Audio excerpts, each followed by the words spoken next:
नमस्कार विद्यार्थी मित्रांनो, मी कोमल धस आपणा सर्वांचं सहर्ष स्वागत करीत आहे आपल्या JS एज्युकेशन या यूट्यूब चॅनलवर।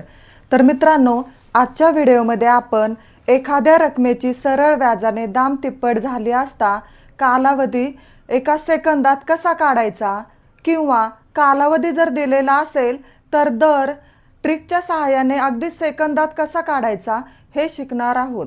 तत्पूर्वी आपण जर चॅनलवर नवीन असाल तर आपल्या चॅनलला सबस्क्राइब करा। सर्वप्रथम आपण दाम तिप्पट म्हणजे काय हे समजून घेऊ। दाम तिप्पट होणे म्हणजे मुद्दलाच्या दुप्पट व्याज होणे होय।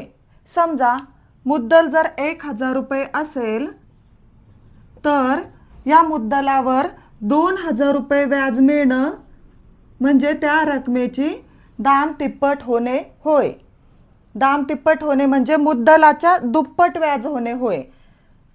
1000 रुपये मुद्दल आहे आणि या मुद्दलावर जर 2000 रुपये व्याज मिळत असेल तर या 1000 रुपयाची दाम तिप्पट झाली म्हणजे 1000चे 3000 होतात, म्हणजेच याला 1000 रुपयाची दाम तिप्पट झाली असे म्हणतात। तर दाम तिप्पट झाली असता कालावधी कसा काढायचा किंवा दर कसा काढायचा ते आपण उदाहरणाच्या सहाय्याने पाहूया। दशादशे 4 दराने 5000 रुपयांची दाम तिप्पट होण्यासाठी किती वर्षे लागतील।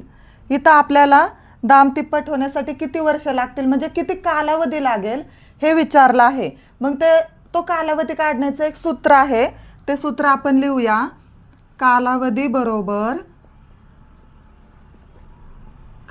बरोबर 100 गुणिले पट वजा 1 भागिले दर। आता या सूत्रामध्ये आपण किमती टाकून घेऊया। 100 गुणिले पट किती आहे, दाम तिप्पट म्हणजे 3 पट आहे म्हणून पटच्या जागी 3 लिहायचे, 3 वजा 1 भागिले दर किती आहे, दर आहे 4% म्हणून इथं छेदामध्ये 4 लिहायचे। आता 100 गुणिले 3 मधून 1 गेला 2 राहिले, 100 गुणिले 2 भागिले 4। 100 दुने 200, 200 भागिले 4, 4 एक 4, 4 पंचे 20 आणि 4 शून्य 0 म्हणजे 50 वर्षे। 50 वर्षे इतका कालावधी लागेल। कशासाठी तर 5000 रुपयांची दाम तिप्पट होण्यासाठी 50 वर्ष इतका कालावधी लागेल। आता एवढं सूत्र लक्षात ठेवण्यापेक्षा आपण डायरेक्ट 200 भागिले दर हे सूत्र लक्षात ठेवू। कालावधी बरोबर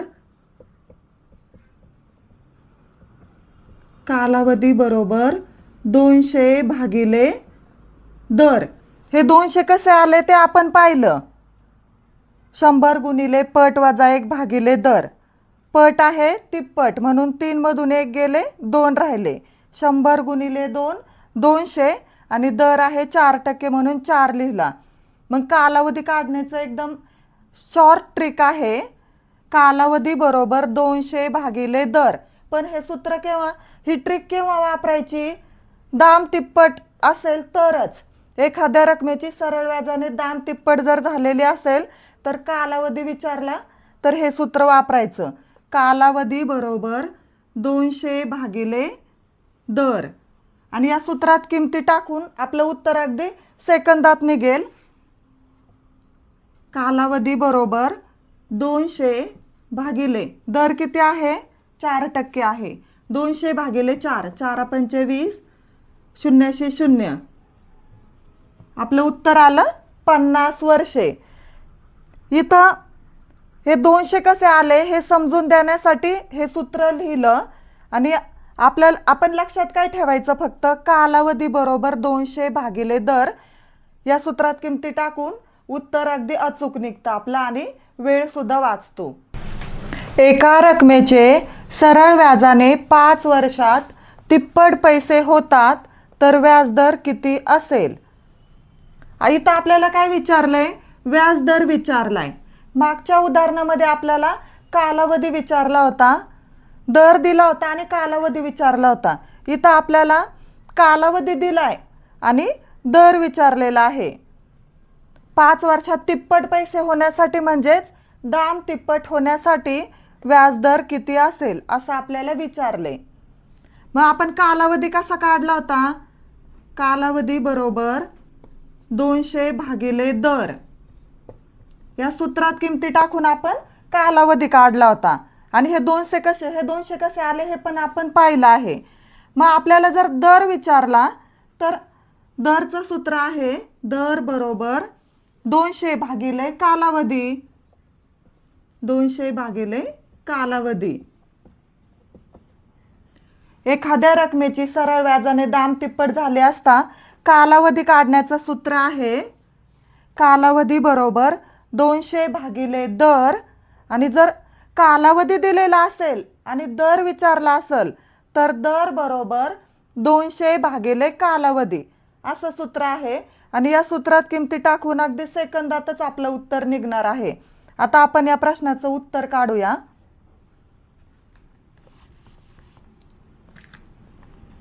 दर बरोबर 200 भागिले कालावधी, 200 भागिले कालावधी किती आहे? 5 वर्ष आहे। 200 भागिले 5, 5 1 5, 5 चौक 20, 5 0 0। दर किती आला? 40%। बघा, काही सेकंदातच आपल्या प्रश्नाचं उत्तर निघलं आहे। इथं आपल्याला दर विचारलाय, मग दरची शॉर्ट ट्रिक काय आहे? दर बरोबर 200 भागिले कालावधी, 200 भागिले कालावधी किती आहे? 5 वर्ष, म्हणून 200 ला 5 ने भाग दिला, उत्तर आलं 40। मग आपला व्याजदर किती आहे? 40%। तर त्या रकमेचे सरळ व्याजाने 5 वर्षात दाम तिप्पट होण्यासाठी व्याजदर किती असेल? तर 40% इतका असेल। तर आजच्या व्हिडिओमध्ये आपण एखाद्या रकमेची सरळ व्याजाने दाम तिप्पट झाली असता कालावधी कसा काढायचा किंवा कालावधी जर दिलेला असेल तर दर कसा काढायचा हे शॉर्ट ट्रिकच्या सहाय्याने शिकलो आहोत। आणि या ट्रिकच्या सहाय्याने आपलं उत्तर अगदी सेकंदात निघतं। कालावधी बरोबर 200 भागिले दर आणि दर बरोबर 200 भागिले कालावधी। आपल्याला जर हा व्हिडिओ आवडला असेल तर व्हिडिओला लाईक करा, शेअर करा आणि आपल्या JS एज्युकेशन या चॅनलला सबस्क्राईब करा। थँक्यू।